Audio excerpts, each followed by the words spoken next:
Welcome to Digital Drive. Today I'm excited to interview a great friend and leader named Stephen Garden. Now, Stephen was the CEO of Onica, which is a services company that was designed to bring the power of cloud-native technology to the masses. They were also one of AWS, or Amazon Web Services' largest partners. Now, as a first-time entrepreneur, Stephen was fortunate to catch the cloud computing wave at just the optimal time. He started the company in 2014, and 6 years later, Onica had grown from a few passionate AWS evangelists to 350 people in 14 offices across 4 countries. They also have served over 1,000 customers and helped them digitally transform their products and services by leveraging the cloud. Fast forward to 2019, and Onica was acquired by Rackspace Technology. This is when I joined the company and had the opportunity to benefit from the amazing culture that Stephen had built. Now, Stephen got the idea and really the entrepreneurial itch while he was finishing his MBA in London, but came to the US to create this amazing technology success story. I hope you enjoy this conversation today as Stephen walks us through his amazing journey.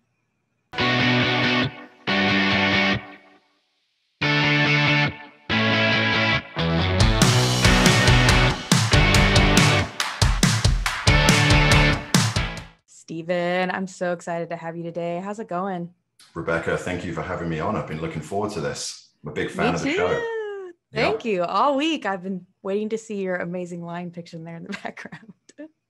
It can be a little bit scary though, so I sometimes I'll have to block it out the view, but most people love it. I think it's great. Yeah. And man, you've had so much success, which is why I was really excited originally to join the Onica team and be part of the rocket ship that was the past year and a half for me, even longer for you. So I'm excited today to talk about that. I mentioned kind of an intro here, just the success you had, 350 people, 14 offices, and 4 countries, all within a matter of 6 years. That's awesome. So let's talk about what that ride was like. You've always said there's really 2 parts to success. It's idea and it's timing. So walk us through that. How'd you get the idea? And then we'll get more into how the timing all worked out for you as well. Sure. Yeah, no, I'm sure there's some interesting quotes in that space around, success is what happens when timing meets execution or something like that. But yeah, I definitely got very lucky kind of picking up on this cloud computing boom early. I think it was really kind of 2012, 2013 when I started to just see how this new technology was really enabling a lot of the more modern companies of that time, the social media companies, the e-commerce companies, to just completely build new products and services that had never been seen before, or at least at a scale that had never been seen before. So, I like to think of cloud computing as really turbocharging the digital transformation. And what we tried to do with Onica was take a sort of traditional business model of providing services and really just apply that to the space of cloud computing. And that's how we created a bit of a rocket ship. And obviously we had tremendous partners, and everyone that joined the company played an instrumentally great role in helping with the success of what the thing became. Yeah. Oh man, the people are my favorite part. Amazing team that you put together. So then the timing, it all got kind of coordinated with this also investment that Amazon was making in AWS. Were you able to be very calculated about how you oriented yourself alongside their success? Or was that just kind of a right place, right time situation as well? I want to say just kind of right place, right time. It was definitely a bit of a leap of faith. I had one of those moments where you kind of remember exactly where you are, the right place, the right time when you first learn about something. I was fortunate to, having grown up in England, I was actually found myself in Silicon Valley for about 12 weeks while I was doing my MBA program. And I learned about AWS from Dropbox. Actually, I was on a kind of a school trip touring Dropbox's office, asked them about their infrastructure and how they were scaling to provide all this storage to everyone across the globe. And they said to me they were using Amazon Web Services. And it was just kind of, I remember exactly where I was at that moment and going, okay, I need to learn exactly all about this. And really kind of spent the last 7-8 years of my life very much focused on that platform and the amazing things that it's gone to do. But early days, it wasn't quite as obvious. I think people weren't really viewing necessarily the cloud for digital transformation. They were viewing it more as just kind of resiliency and things like that. But as things have evolved and the pace of innovation has been absolutely crazy. So it's almost switched around now, and people completely view like the only place to innovate and digitally transform your products can be in the cloud. And that was probably the right place, right time piece. Yeah, you look at it now and it's, 70% of the market AWS, and so many people are jumping on, hey, we have to leverage cloud with our environment. But 6, 7 years ago, that was a bet. And I Yep. think you made the right bet. And it was funny because, we would call people up and we would try and sort of educate them and tell them a little bit about kind of what AWS was all about. And, for the first year, it was kind of confusing because Amazon Prime had just been launched and everyone assumed that we were something to do with that, the Amazon Prime delivery service. So that was typically kind of the first thing that we would sort of explain, that we're not actually about that. But yeah, no, it was a lot of fun. We had the opportunity just to work with so many different customers that were really just diving in head first. Like there was a saying for a while called born in the cloud businesses that literally had no technical debt. And obviously the easiest way to start something is with like a blank canvas, blank page. So a lot of our early customers at Onica just dived head first in. They tried all the new services, all the features. And I think they contributed a lot to the development of cloud computing in general, because, it takes those thought leaders to actually go out there and take a risk and use the technology, see great results for it before everyone else starts kind of following and it becomes more mainstream. Yeah, no, that makes a lot of sense. What about the thought that, you weren't really a tech guy, but here you're running a tech company? Was that intimidating? Did you have to spend a ton of time figuring out how to write code? Or was there an approach that you had that was a little less overwhelming, maybe for somebody that had a different background than being a technologist? It was a little bit intimidating. I think, a lot of entrepreneurs just kind of have blind optimism. And I was definitely in that category. So I just kind of charged on forward, and very early days at Onica, I was the first sort of AWS architect. And that made me a little bit dangerous because I was probably giving some advice I shouldn't have been giving. But actually, as I look back on the whole Onica journey, I'm really glad that I'm probably ranked bottom 5% in the whole company in terms of my technical skills, because it actually made me step back and it made me say, okay, these are the gurus, these are the experts. And, there's that saying around the best way to be kind of a great leader is to hire an amazing team that kind of lifts you and the whole business up. By having such a sort of deficiency around actual true technical skills, that sort of forced me to take that approach and just focus on other areas of the business. And I'm very grateful that we were able to attract some amazing technical talent, and we really did become gurus in what we focused in, and helped a lot of customers also become pretty smart at using the cloud. Mm-hmm. That takes a lot, I think, of putting ego aside, but for the bigger picture, which ultimately I think allowed the company to be that much more scalable. So that's a really cool approach that I think more and more founders, as they are able to allow their team to be smarter than them, and they're constantly wanting to be in a situation where they're not the smartest in the room, it just allows for that much more innovation and a culture that is welcoming to people who want to Yeah. innovate. That whole ego thing was kind of definitely a learning curve for us. I would say that early doors in the whole story, we did sort of try and find like rock star engineers that were just the best of the best in the thing that they did. And we kind of celebrated that success as if they were kind of a pop star or something. And that worked quite well for a small period of time, until we actually realized that, collective success is way more powerful than any individual success. And we just went on a major pivot. We just killed all of our rock star messaging. We went really big on this concept of winning together and being a team. And even in areas like sales and finance and HR, we very much treated everything like a team endeavor. And that's probably the thing I'm most proud of, is that we made that evolution. And it just meant that all of us became so much smarter by learning from our colleagues and being in that kind of trusted team environment together. I really don't think in any business that you can be successful if you're not working as a team, especially in kind of a people-based services model. It's absolutely essential, and it can actually be a very big blocker to digital transformation if it's all about the personalities being right and choosing the right technologies. I mean, you need to make mistakes, you need to admit failure and keep evolving and iterating, and it's hard to do that if you've got egos around the table. Mm-hmm. Well, I've always loved the saying that I think I heard at least once a day when we were really, really charging towards, a ton of revenue growth, and that was make it happen, MIH constantly. I love that. Those are the people that you're looking for too. So tell me about that profile of a person that was the right fit for Onica, because you had some really good ideas about, they're not the perfect technologist on paper, but instead it's more about who they are as a person and their hunger for growth. Tell me about just what you Yeah. look for in that type of personality to bring into the organization. Yeah, it's funny because I feel like conventional wisdom says hire people with experience and they will bring the benefit of that experience to your business. And that was really kind of the opposite of our approach. And it really just started with me. I mean, I was a first-time CEO. I definitely got more things wrong than I got right on my journey. I was lucky because the company when it started was very small. So I kind of grew up with the business as it expanded.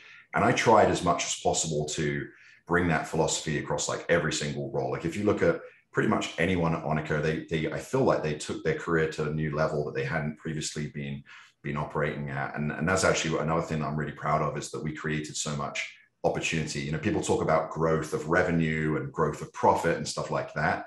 To me, those are nice like byproducts of people growing their careers because it is a little bit self-serving. If you bring someone in, you give them responsibility and remit and they flourish and expand their skills and they're more successful for the business, then the business is going to do better. So it just takes a little bit of a leap of faith. And I think sometimes there's a little bit of chaos, right? I mean, I didn't know anything about change management or communication. I'd never even hired someone before. So I didn't even know how you give someone an offer letter, bring them on, like all of that process. So things definitely looked quite scrappy all the way through to when we were acquired.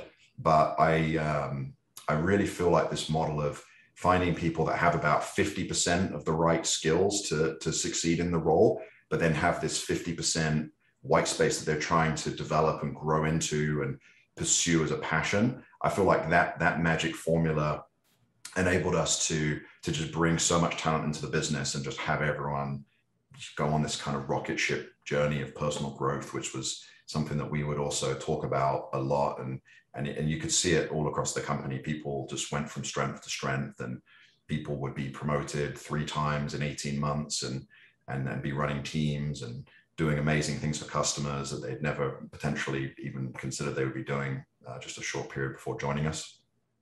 It's very cool. Well, I think you get a level of commitment and longevity out of groups when they're not just thinking about one job, but they're thinking about their next job and their next job, all still within the context of helping the mission that is Onica. You get loyalty out of that, and everybody wants to have a big goal. So as well as like documenting that and putting that into a system and process is important. Just the motivation and encouragement to celebrate then once you get there. Yep. It brings a lot of loyalty, and that's something that is invaluable when it comes to culture. Yep. Yeah, the whole like development of culture was a big kind of learning curve for me as well. It's one of those subjects that's quite hard to teach. I mean, I did a business undergrad degree and I did an MBA program, and there were a couple of classes sort of where I felt like missing a little bit from those. And there's nothing really about sales and the concept of sales teams in those programs. And also, you know, it's one thing reading about developing culture from a textbook. It's another thing actually, you know, trying to build a culture and behaviors and values and something that people actually embrace. And, you know, it's challenging. We definitely had low points in the development of Onica where people felt like it wasn't a good company to build their careers at, and people left and wanted to join other businesses. And we just tried to learn from that, you know, rather than being angry and kind of blaming the people that were hiring people from our company. We just tried to really listen and dig in and make changes like the one I was talking about the sort of no rock star model and winning together. That was really important. And I would say the other thing I learned is that you can't just sort of sit there in a vacuum and write down values. You can't even send out a survey across the whole company and just be like, hey, everyone come up with 10 values and just pick the most common ones. Actually, they just kind of start to create a bit of a life of their own. And the Onica values and mission just really bubbled up through the organization over a period of time. And I just remember actually when we came to wanting to officially roll it out, and we built this thing called the culture code to try and describe the kind of company that we were becoming and growing into. When we did that, it was actually pretty simple to put together because we just tried to write down things that we were already observing and doing in the company. So it was almost like we accidentally rolled out quite a successful culture, and then the task of just writing it up was was a little bit more easy to do. So I think it's something as well that you have to continually work on, because you can easily kind of veer off the course and start kind of becoming a different kind of company, especially when times are tough or there's some challenging obstacles to cross as a business. Yeah, no, that makes sense. I think it comes down to, especially in services, the fact that you still have to be human and there's a human element to it all. But how do you balance the reality of humanity in life? And I mean, the fact that the last year, a lot of us had our whole, for me, social life, but if other people, you know, careers, whatever, turned upside down. How do you balance that humanity with the fact that there still is a job that has to be done and customers that have to be served? Yeah, I think it's a tough one. And this is something, actually, when I look back on my Onica journey, this is like a big thing I probably would have done differently and changed. I mean, it can be when you're on like an exciting mission and when you're building something and you're part of a small company, it can be very easy just to go all in and you put sort of the blinders up to the rest of your world. And there were a lot of people that did that, myself included, in Onica. And you know, it's very taxing. You know, it's right now I'm really enjoying not being a CEO, not having all of the pressure, not kind of waking up in the middle of the night worried about, did I do something bad for the business? And I wish we had sort of a slightly calmer, broader sense of context, because we were well positioned. We were good business, good DNA, and people took it really seriously. And there was a lot of people that were definitely in the kind of live to work camp. And I feel like COVID has been a nice timeout for the world. If you can draw some positives from it, it's been an opportunity for people to like actually take a time out, be forced to work in a slightly different style.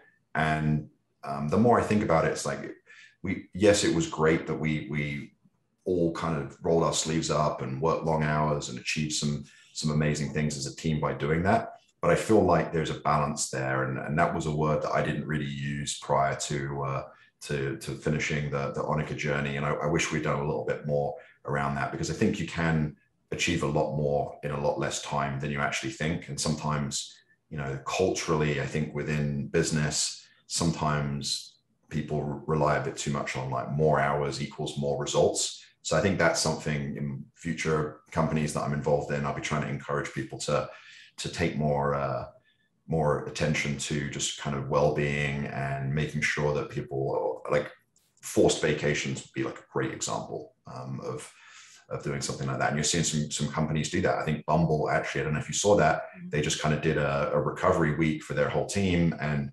just let everyone take a week off to recoup. And I think those kind of things are really positive for business. Yeah. Well, and even just to stop and celebrate, I think sometimes I've seen using the Windwire to just celebrate people's birthdays, people having new children, people moving. That brings humanity into the business. And again, that loyalty. And when somebody stops and before we're about to maybe have a hard conversation about what needs to be done with a customer or whatever, and stops and just asks how something I care about went or is going, it just changes the dynamic. And that relationship and that conversation is probably going to be that much more productive than it would have been if it was just okay and straight to the difficult conversation. Yeah, I think understanding people's dreams and like aspirations is really important as well, like how you can align the company. And you know, for example, we didn't speak prior to you joining, but if we were talking and I learned about your podcast and things, I'd be like, wow, this is great. You know, we can really kind of give you loads of opportunities to help develop that. And I absolutely loved it when people would come to me and say, hey, I want to do these 2 or 3 things at Onica, then I want to go and join this kind of business, or I want to go found my own company doing similar things. Like, those were always really fun conversations to have. And if I look back on some of my most memorable one-to-ones with people, it was when we were kind of strategizing about how that person was going to use this as a stepping stone to change their career from being kind of more of a technologist through to pre-sales and working with the sales team and learning all about kind of a completely different swim lane that they didn't have any experience in. Or people that just wanted to move to Australia or travel around or launch new practices or learn new things. I mean, I feel like we tried to make a conscious effort to understand that and then really try and create as many opportunities for people to do that kind of stuff. Like, the last thing we wanted to do was ring fence people into an area and just kind of work them to the bone. Like, that was not the intention. Yeah, and I think a sign of great leadership too is to not be threatened by these things or these big dreamers, or, well, what they're saying means they're probably only here a couple years. But instead, if you could orient that to your own business success, it is absolutely a win-win. And again, I think loyalty comes from that. And that maybe 2-year bet person becomes a 4-year bet person because you help their goals align to your mission, and then both get to benefit from that relationship. Yep, for sure. Let's talk about some of the fun customer stories and experiences you got to have in Onica. I want to start with like the first project that comes to mind, like successful win, we're in business, we're a real company. And then we'll get to some of the other more innovative ones. Yeah, this was definitely kind of the second best thing about Onica. The first being the people, the second being just working with so many amazing customers on challenging initiatives and seeing them kind of break through and accelerate the types of projects that they're trying to do to build their own businesses. And I've kind of always been someone that's really fascinated just by looking at different businesses and business models. So I would love seeing customers that were basically inventing new industries. So I think Ring.com, the doorbells with the video camera system. I mean, as soon as I saw that business on Shark Tank, I was like, this is going to be a really successful company. And little did I know they were actually a couple hundred meters down the street from us in Santa Monica. And we were fortunate enough to be able to work with them and kind of help them design a solution that really has never been built before and completely changed the whole kind of home security industry. So that was definitely a fun one. We had companies like movietickets.com. I think if you remember a few years ago when the new Star Wars movie came out, there was a pre-sale and all of the ticketing websites just crashed because they'd never seen kind of that kind of volume before for a movie. And we jumped on in there. It was a really rapid project, 3 or 4 weeks, just to kind of take apart some of their 10, 15 years worth of technical debt and get them ready for the mainstream launch of Star Wars, which was happening in literally like a month after the pre-sale. So that was a real fun one. And we had customers that were really making a big impact and saving lives. We had a lot of healthcare companies, health tech businesses.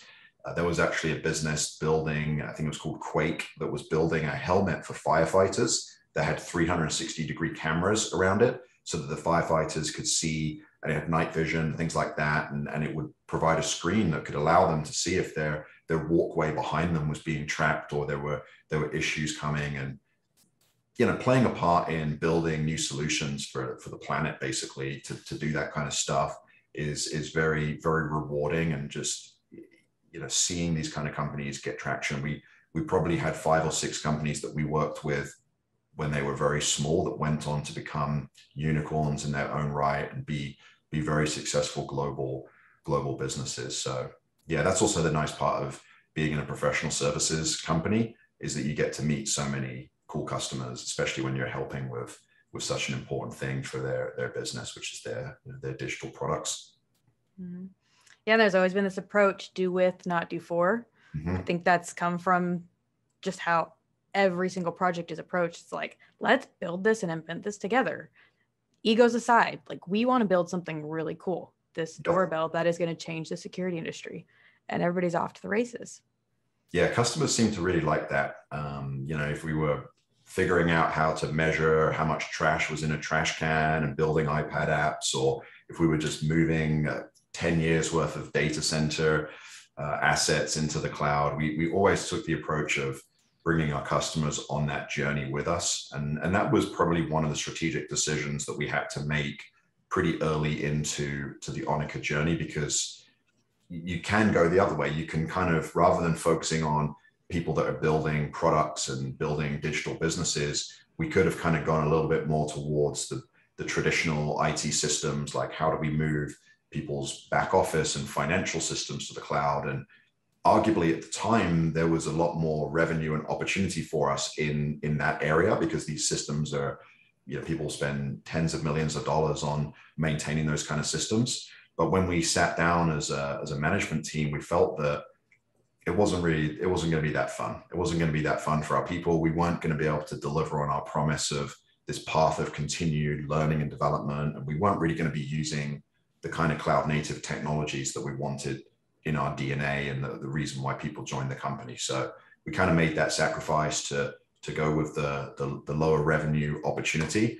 And then as it transpired, as cloud became mainstream and really the world started to embrace it for everything that was innovative in the business kind of space, it paid off for us. And I think that's why people wanted to stay at the company, because they could work on so many projects in the space and get like 10 years worth of experience in 2 or 3 years, because they had just seen so many different use cases of the cloud.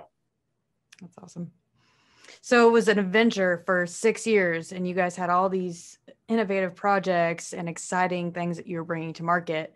When did you say, hey, it's time to take a bigger look at this, think about, actually making a sell, and what ultimately led to the acquisition of Onica to be a part of the Rackspace ecosystem?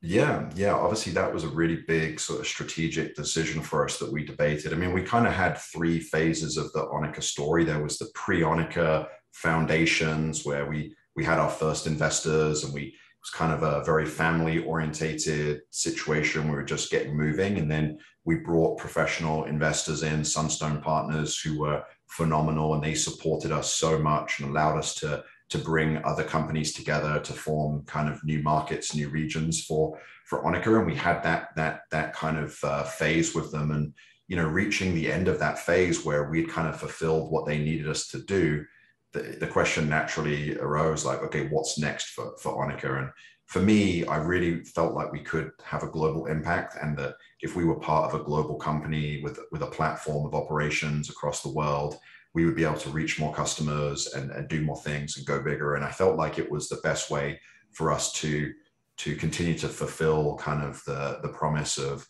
finding new opportunities and finding new customers to go and work with. So yeah, we made that decision beginning of 2019. And by the end of the year, I think we were in the place where it was ready to pull the trigger, and we did. And then obviously it was a bit crazy immediately kind of entering into the pandemic together with a new parent, and Rackspace Technology now being the owner of Onica and us being a division there. So, that was definitely unpredicted. And we just kind of took our similar approach of roll your sleeves up and go focus on the customers and put the egos to the side and battled through it together. So, but that was the thinking. And yeah, it was a tough decision, but it was a decision we made. So, and then it had to be a fun experience to be part of actually going public as well. Tell us a little bit about that.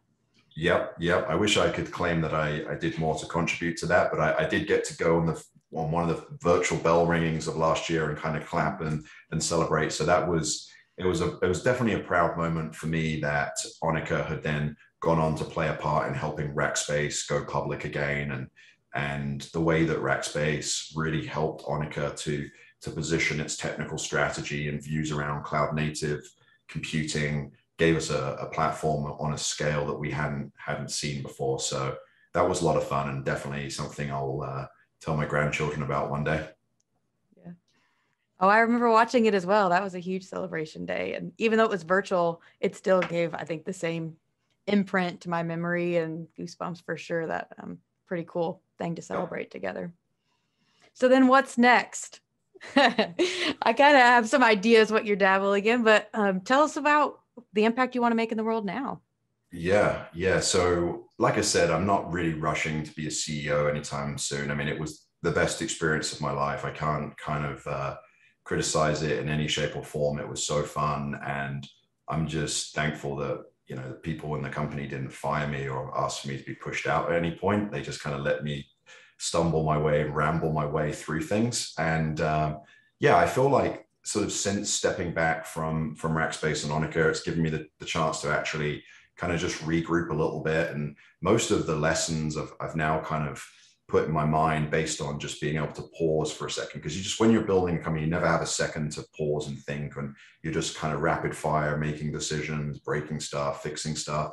So it's been really nice to just pause for a second. And I've realized that there's a lot of companies going through the same kind of growing pains, making the same kind of decisions, or faced with the same kind of decisions and challenges, not necessarily just in the cloud native, services space, but just in a lot of different kind of people businesses. So it's been fun to chat to some entrepreneurs in that space and just kind of share some experiences.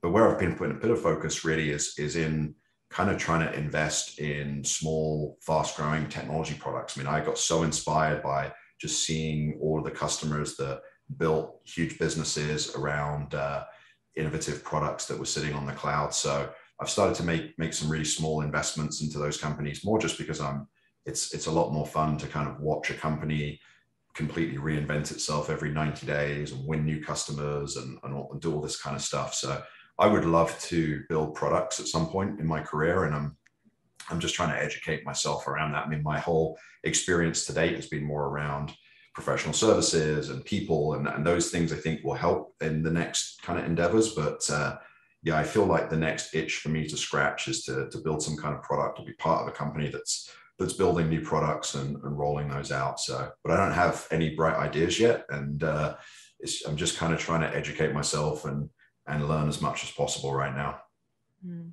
I'm sure when you find the idea, then it's just about timing and you'll be all set off to a new adventure. Hopefully so. Yeah. So on that kind of, you're in this exploratory phase and seeing what's out there and just experiencing the industry from a different perspective now that you're not in a CEO role. How are you keeping up on like technology trends and what's actually happening within the industry? I just try and listen to people, to be honest. It's funny, most of the best and brightest ideas at Onica were just, someone would say something to me once in a corridor or something. And I initially, typically I wouldn't understand what they were saying. And then it would just kind of weigh on my mind a little bit. And then someone else would say something similar.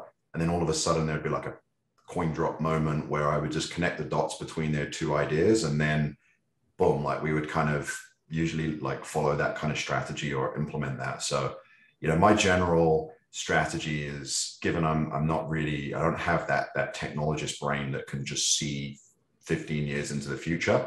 I just try and listen to people that do have brains like that. And then it sits with me for a little bit, and I'll try and connect the dots and come up with some ideas. I think there's a lot to do around the point that we were talking about, giving people some of their lives back from work and like non-traditional structures. And I'm starting to like ask myself a lot of questions about things that we do as human beings. Like, why do we go to a store and buy a cell phone in a particular way and have to like port numbers and like just anything that can kind of give humans more of their life back. I mean, I've heard people say that the real benefit of Uber is not just being able to like zip around and have cars available. It's the fact that it gives you time of your life back. You can get somewhere quicker. You can focus when you're on the road rather than having to drive. And I feel like that's going to be sort of the next wave of solutions. A lot of people talk about robot automation and how that can be used to really just simplify a lot of processes. Like, I'm sure everyone has had their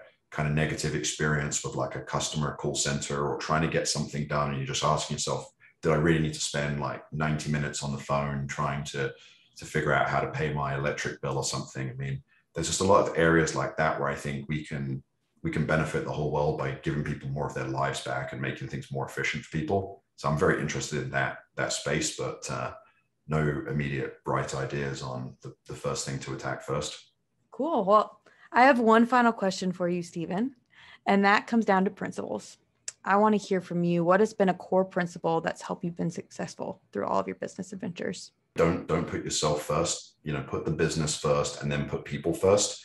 Sometimes you have to put the business first because that's how you pay people, and that's kind of how we're all grouped together as a team. But then think about the people and make decisions through that lens. I'd say that's the first thing that popped in my mind. And you think that applies to the product scenario too, or more so the service-based business that you have to have that focus? Do you think relevant across all, or maybe more so in one vertical versus another? I think it's maybe even more important in the product space, because what I see with very early stage product entrepreneurs is their feature list grows and grows and grows wildly with their imagination. They're seeing this whole roadmap and this whole kind of sequence of things that they could build out, and they very quickly kind of overcomplicate the situation. But if you kind of, in that case, put the customer first more than your own passion to build all of these features, you'll probably have more chance of being successful. because really you just want that one kind of breakthrough feature that has a customer latch on, and then just want to iterate and iterate and iterate. So that's probably how I would apply things in the product space. But yeah, all too often I think you just see people's personal motivations and personal interests in senior levels that really kind of dictates the future of how that organization is gonna be. And I don't see I see some short-term success with that, but I don't think you see kind of a long-term success with that approach. Yeah, I agree. Love the way you think, Stephen. This was fun. Thanks for being a part. Thank you.